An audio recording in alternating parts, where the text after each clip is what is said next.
Welcome. In front of me I have LG K50S, and today I'll show you how we can change notification bar icons. So at first you have to open notification bar, and when we are here we have to tap right here.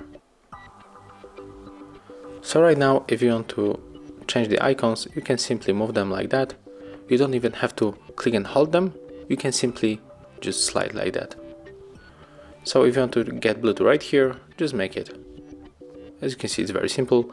Of course, you can add additional icons, for example, the grayscale. You can remove one of the icons, for example, the comfort view.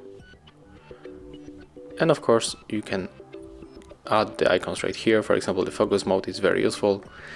And if you want to save, you have to tap right here. As you can see, it changed. And if you want to reset the settings, open it, tap here, and actually, oh, I'm surprised because here we don't have this feature. In most cases, in most smartphones, when you tap right here, you will be able to reset the settings. But here we are unable to make it. But okay, so that's how it looks. Thank you for watching. Leave thumbs ups, comments, and subscribe to our channel.